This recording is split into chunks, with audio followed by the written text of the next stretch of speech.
Les avocats et juristes internationaux soutiennent le recours aux solutions juridiques par le Vietnam afin de régler les différends de souveraineté en mer orientale. Les hauts officiers de l'ASEAN se sont réunis à Rangoon, au Myanmar, afin de préparer les prochaines réunions ministérielles de l'ASEAN.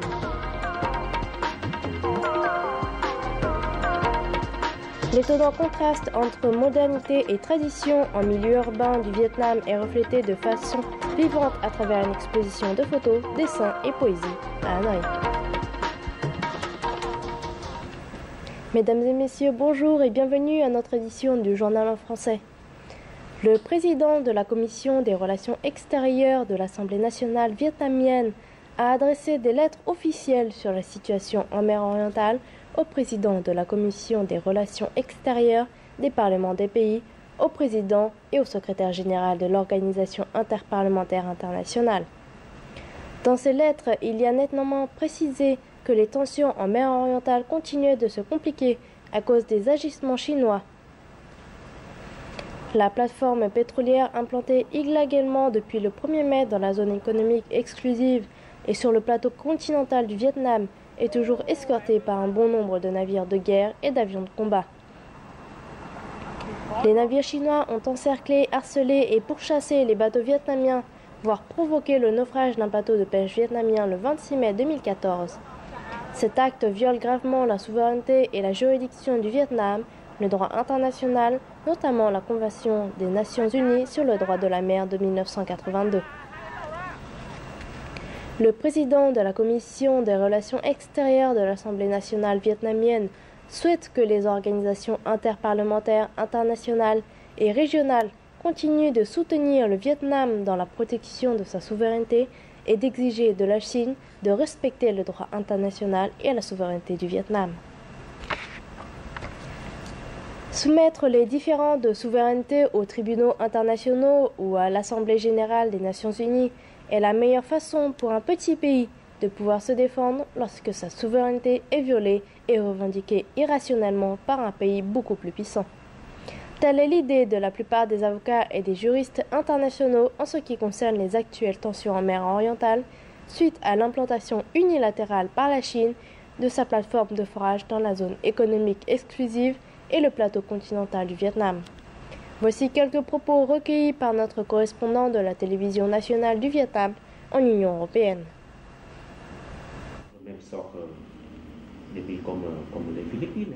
Si l'on prend les cartes, n'est-ce pas, à première vue, et je crois que c'est assez clair, l'emplacement où a été positionnée cette foreuse, cette plateforme foreuse, se trouve dans la zone économique exclusive et certainement sur le plateau continental du Vietnam, la République du Vietnam.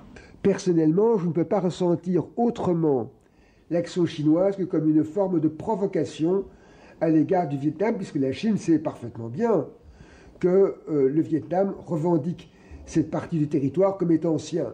Au niveau mondial, quand un grand cherche à quereller en petit, j'ai le sentiment que le petit peut faire appel à la justice, à l'état de droit, à la paix. Parce que ce n'est pas le petit qui doit faire la guerre, hein, c'est toujours le grand. Au cas où les deux parties n'arrivent pas à trouver une solution par voie de négociation bilatérale ou multilatérale, il est possible d'introduire l'affaire soit au tribunal international, soit au tribunal international sur le droit de la mer à Hambourg, en Allemagne. Une autre solution est de demander l'arbitrage international.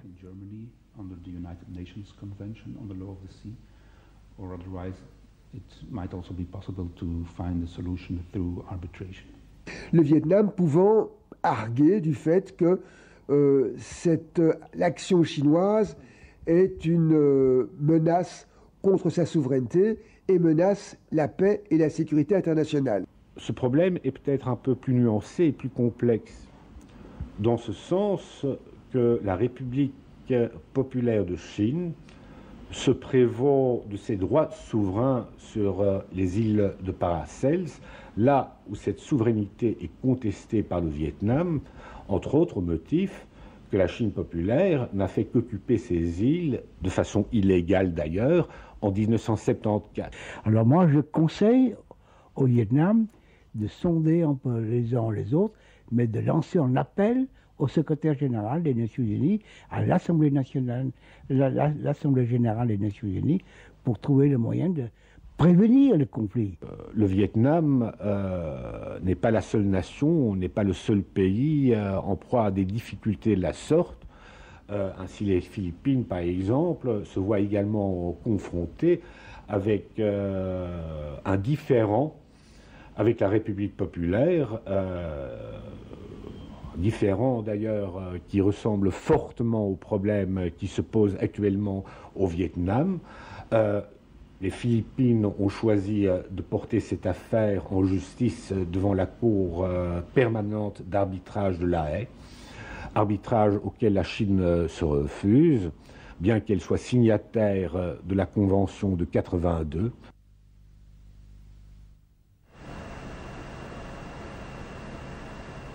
Poursuite des informations concernant les évolutions de la situation en mer orientale, où s'implante illégalement la plateforme chinoise Haiyang Shiyu 981. Les navires de surveillance de la pêche du Vietnam font toujours preuve de retenue et continuent d'appeler la Chine à retirer sa plateforme des eaux maritimes vietnamiennes. Hier à 14 h, le remorqueur chinois numéro 281 a délibérément percuté et éperonné le côté bâbord du navire de surveillance de la pêche maritime KN 635 du Vietnam. La Chine continue de déployer environ 120 navires de toutes catégories et un avion Y-8. À cela s'ajoutent 40 à 45 bateaux de pêche répartis en groupes et escortés par 4 navires de garde-côte chinois. Ces derniers ont empêché pour chasser des bateaux de pêche vietnamiens opérant dans la zone de pêcherie traditionnelle sous souveraineté vietnamienne. Les pêcheurs vietnamiens bénéficieront davantage d'assistance du gouvernement et des autorités locales afin de poursuivre en sécurité leur voyage de pêche au large. D'ici à 2007, la province de Binh Dinh au centre méridional financera 150 milliards de dong pour la construction de 32 bateaux de pêche en fer. C'est le premier pas dans le processus de transformation et de modernisation de la flotte de bateaux de pêche de Binh Dinh. Ces bateaux en fer ou en bois nouvellement bâtis seront dotés d'une puissance de plus de 1000 chevaux destinés à la pêche en haute mer.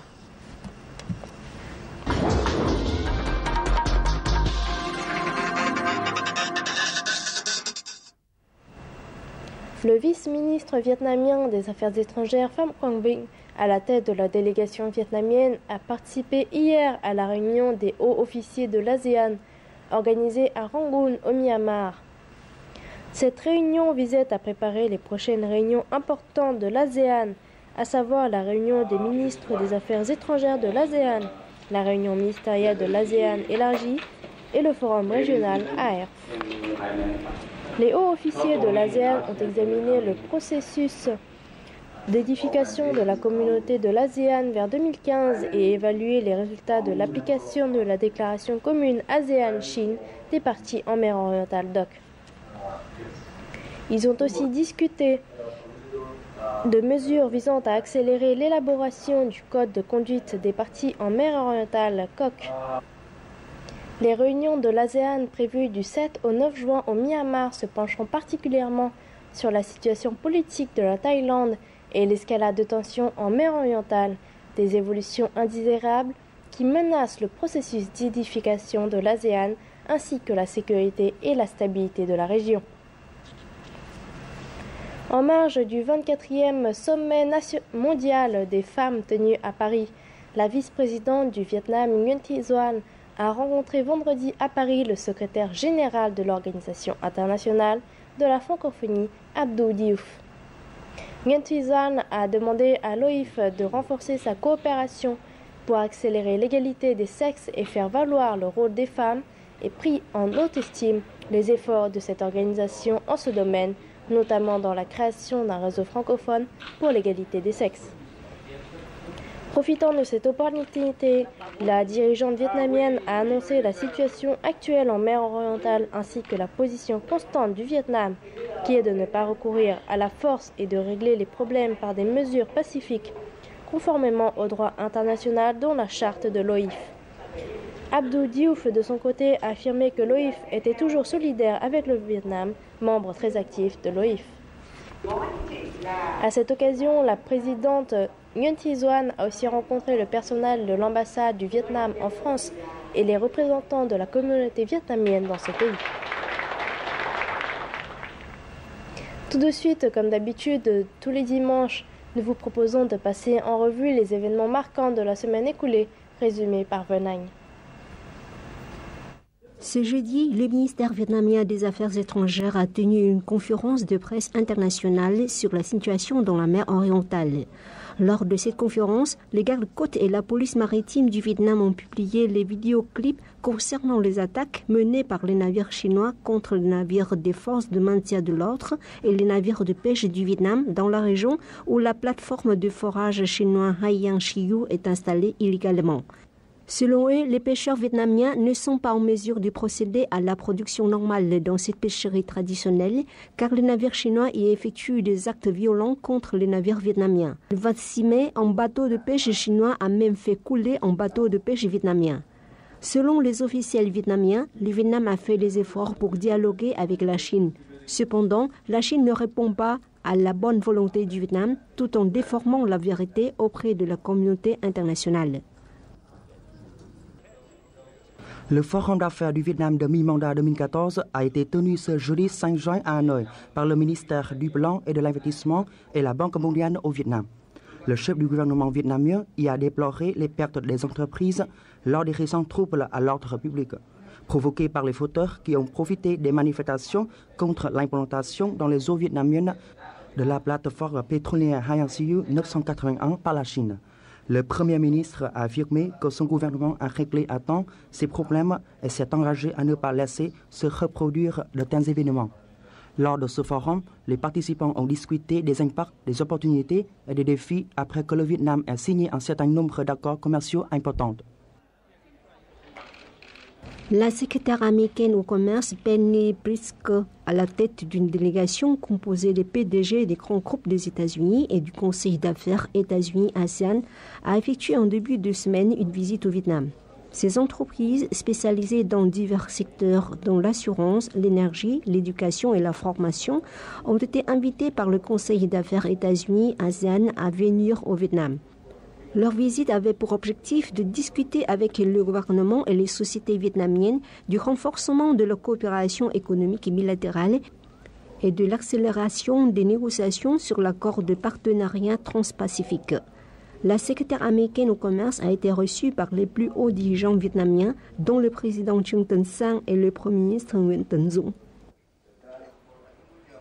Le 6e forum sur l'économie maritime du Vietnam ayant pour thème la marque de la mer du Vietnam dans le contexte de l'intégration internationale s'est ouvert vendredi dans la ville portuaire de Hai Phong au nord. L'événement a été organisé par le ministère des Ressources naturelles et de l'Environnement en écho à la Semaine de la mer et des îles du Vietnam 2014.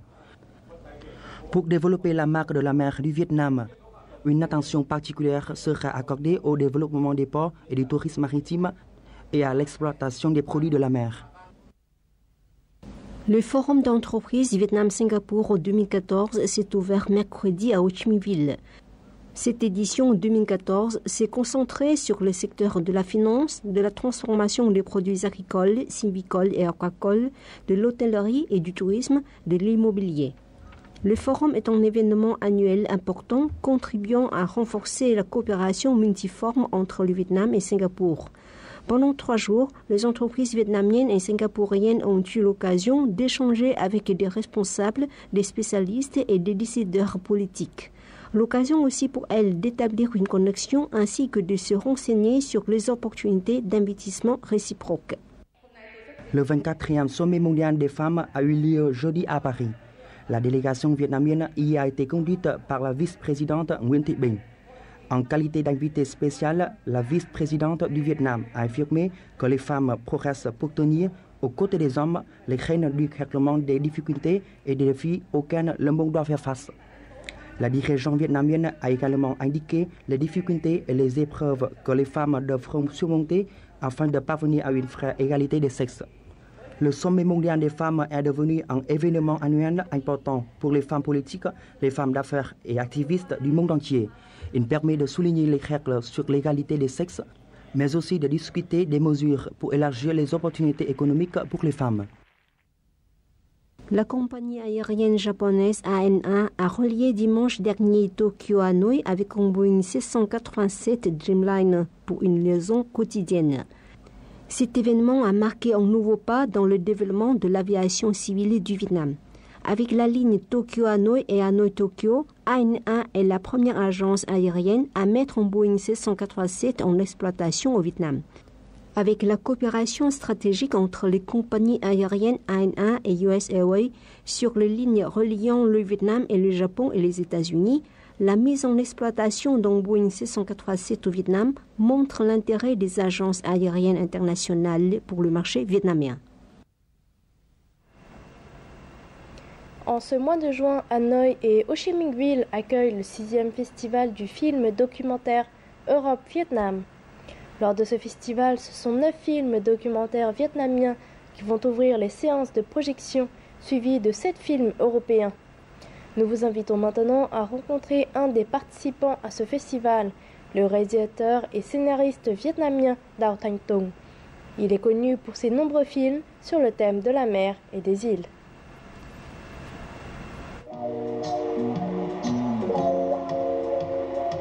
Le scénariste Dao Thanh Tung est connu pour de nombreux documentaires de haute qualité tels que Au plateau de pierre, Vivre dans la zone du réservoir, et surtout par des œuvres sur le thème des mers et des îles comme En face est la mer des Vietnamiens ou encore André Maurras, un Vietnamien. Les films documentaires de Dao Thanh Tung portent en général sur la vie difficile des travailleurs, des pêcheurs et reflètent leur souhait d'une meilleure vie ainsi que leur amour pour la patrie, y compris les mers et les îles du pays. Il a participé aux 6 éditions du Festival du film documentaire Europe-Vietnam. Ses œuvres sont hautement appréciées par les publics vietnamiens, mais aussi internationaux.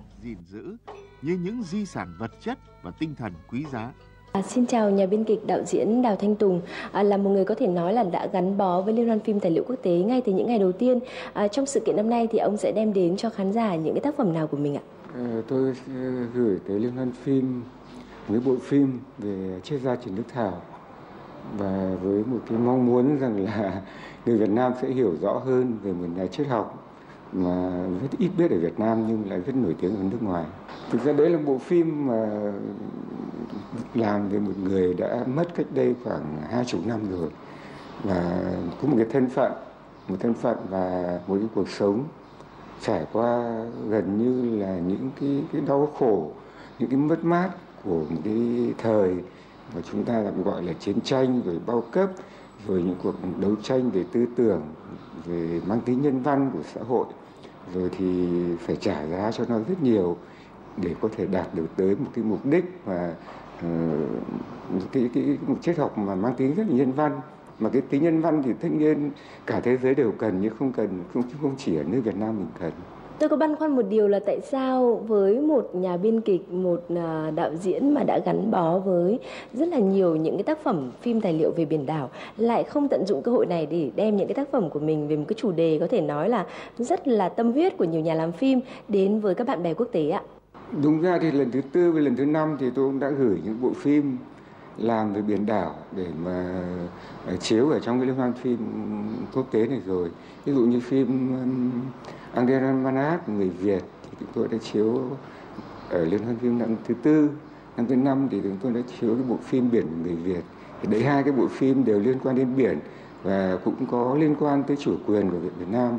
Mặc dù cái thời điểm đó thì cái vấn đề về biển cũng chưa nóng bỏng như những ngày tháng 5, tháng 6 năm 2014. 2 cái bộ phim mà ông vừa nhắc đến thì công chúng một lần nữa lại có cơ hội được thưởng thức ở trong cái tuần phim về biển đảo vừa mới diễn ra tại hãng phim tài liệu khoa học Trung ương. Tôi muốn hỏi một điều là với một cái người mà đã từng có những cái chuyến đi Trường Sa, Hoàng Sa thực tế để thực hiện những cái bộ phim tài liệu của mình thì cái điều gì khiến ông ấn tượng nhất về những chuyến đi này ạ? Có thể chúng ta ở đất liền thì cuộc sống của chúng ta nó lạnh lùng hơn, nó tính toán hơn. Nhưng mà nếu mà đúng ra như người đi ra về biển chẳng hạn, thì cuộc sống của những con người ở trên biển họ hào sảng, họ sống vì nhau hơn rất là nhiều, họ con người rất là nhiều. Cho nên là nếu khi mà con người càng bị đẩy ra những khoảng khắc ác liệt, khắc nghiệt hoặc là gian khổ, thì cái con người, mối quan hệ với con người nó trở nên quý giá và vô giá. Thậm chí là nhiều khi chúng ta không thể tưởng tượng nổi tại sao con người sống trên biển lại tốt với nhau như thế. Với riêng nhà làm phim tài liệu Đào Thanh Tùng và nói chung là hãng phim tài liệu khoa học Trung ương thì các ông đang chuẩn bị những cái dự án như thế nào về cái đề tài mang cái tính thời sự và cũng rất là tình cảm này ạ? Hiện nay thì hãng chúng tôi đang chuẩn bị một số nội dung. Riêng về những cái phim về biển đảo thì ngoài những bộ phim đã làm rồi thì chúng tôi đang chuẩn bị cái bộ phim Biển Xanh Bầu Lá, rồi thì đang chuẩn bị kịch bản để chờ duyệt. Ví dụ như bộ phim Lên Đường Dưới Biển Khơi, hoặc là Biển Đông, sức lao động sáng tạo của người Việt, hoặc là một số những dự án khác mà chúng tôi đang huy động lực lượng để mà có thể tiếp tục viết, tiếp tục làm, và luôn để nhắc một điều rằng chúng ta không quên những cái gì mà của chúng ta đã làm nên qua suốt bao nhiêu thế hệ, qua suốt bao nhiêu đời người. Trở lại một chút với Liên hoan phim tài liệu quốc tế, đánh giá như thế nào về ý nghĩa của nó đối với những cái nhà làm phim, đặc biệt là những nhà làm phim trẻ của Việt Nam ạ? Ngoài cái việc mà có thể đưa phim tài liệu đến gần hơn với người xem và có thể mong muốn, hy vọng rằng là người xem sẽ có một cái thói quen xem phim tài liệu, thì cũng là một cái động lực để cho những người làm phim tài liệu với nhau, người ta có thể học hỏi lẫn nhau, rồi để học, đặc biệt là học những phong cách tiếp cận hiện thực. Còn người nước ngoài họ làm phim chẳng hạn thì họ làm phim tiếp cận hiện thực nó có nhiều hướng khác nhau, nhiều phong cách khác nhau, và đặc biệt là họ tôn trọng tính sáng tạo trong tư duy của người làm nghề. Xin cảm ơn nhà biên kịch, đạo diễn Đào Thanh Tùng về cuộc trò chuyện ngày hôm nay ạ. La province de Thothenhue au centre est connue pour ses vestiges historiques et culturels de la dynastie des Nguyen, mais aussi pour sa gastronomie et ses métiers artisanaux. Les fleurs de lotus en papier du village de Thanh Tien sont très prisées. Après près d'un demi-siècle de disparition, ce métier a été ressuscité et grâce à l'artisan Treng Van Huy. Cet artisan a relancé la tradition la plus importante du village. Nous le rencontrons tout de suite dans le reportage qui suit. Le village de Thanh Tien a été connu pour l'art de la fabrication de fleurs en papier pendant plus de 300 ans dans la capitale impériale de Huế. Comme les gens de Huế, les fleurs en papier de Thanh Tien ont une beauté simple, douce et délicate. Mais le métier de fabrication de ces fleurs a connu un déclin. Nous voici à la maison de Thanh Van Huy. Huy se souvient que quand il était un jeune garçon, les artisans du village de Thanh Tien faisaient déjà des lotus en papier. Ces derniers étaient utilisés pour la décoration de la maison ou pour l'utilisation comme offrande aux hôtels familiaux. Cependant, la demande pour les fleurs en papier a chuté lorsque la nation est entrée dans une période difficile de guerre prolongée et la vocation a disparu. Huy et son frère ont décidé de faire revivre la tradition.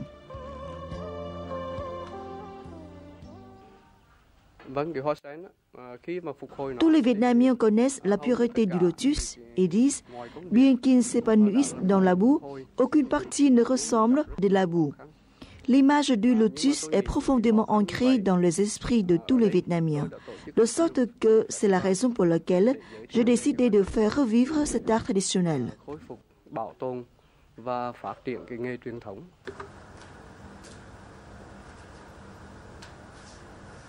Huy a essayé d'apprendre la technique de fabrication de fleurs en papier en demandant les expériences des villageois âgés.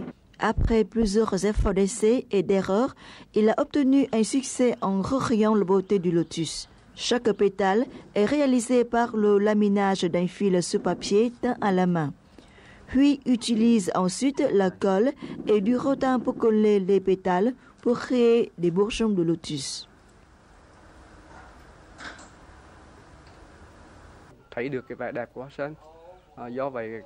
Beaucoup de membres de ma famille sont intéressés à faire des fleurs en papier. Mon frère et mes enfants sont tous passionnés de maintenir cette tradition vivante.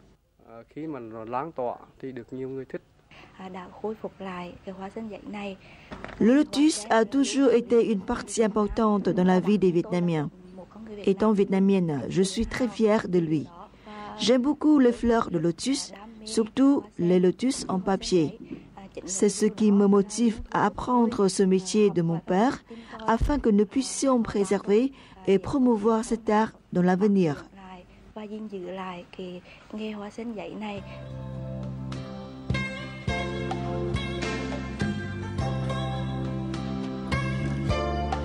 L'objectif de Huy est de faire revivre la tradition. Donc, il n'a pas tenu sa technique secrète. Il l'a partagée avec d'autres villageois et depuis 2008, il a réalisé de nombreux cours gratuits à la maison pour enseigner aux villageois comment faire des fleurs de lotus en papier.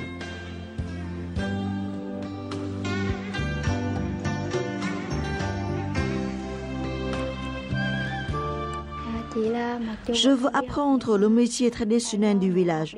Je pense que les fleurs sont très belles, donc je veux apprendre à les faire.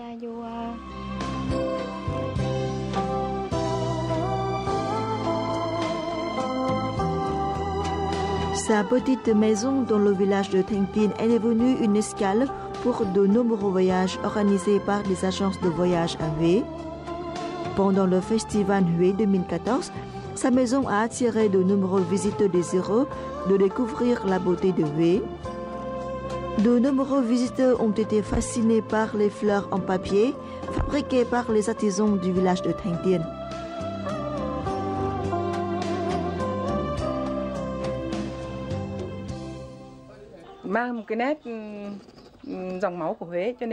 Je pense que les fleurs en papier sont un art complexe. Elles me fascinent et j'ai des fleurs de lotus à la maison.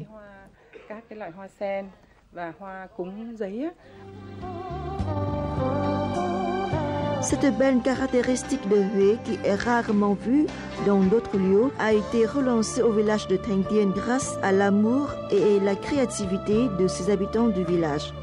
Cela leur a offert une chance de reconstruire leur métier traditionnel et peut-être plus important encore, le transmettre aux générations futures.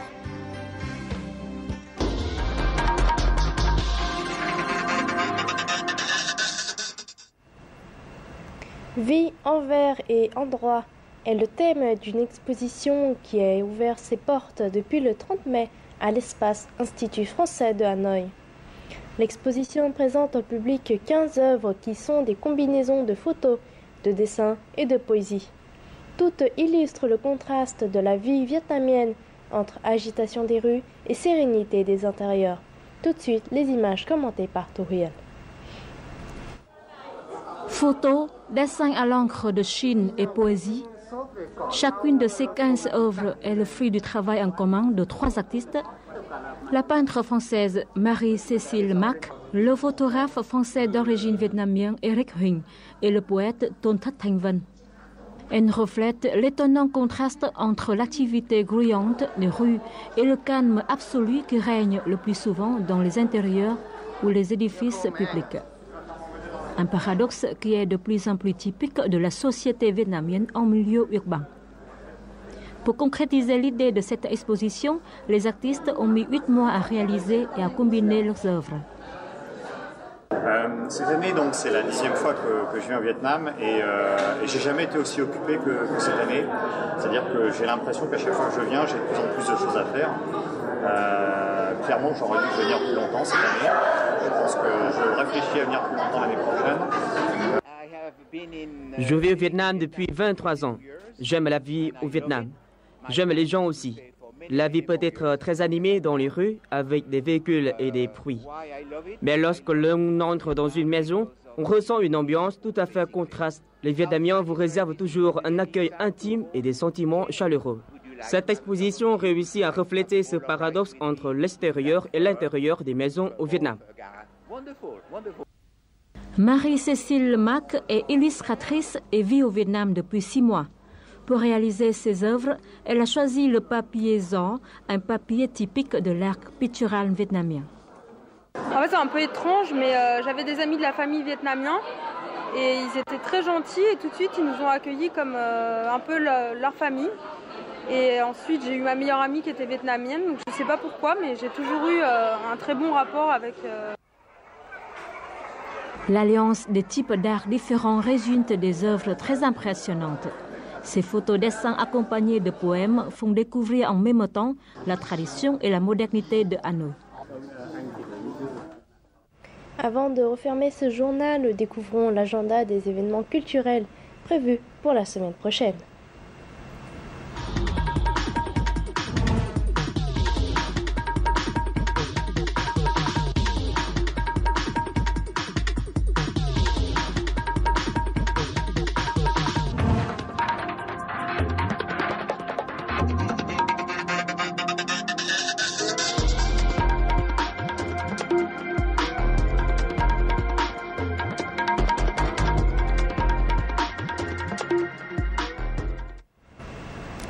Voici tout de suite les prévisions météorologiques dans les principales villes du Vietnam.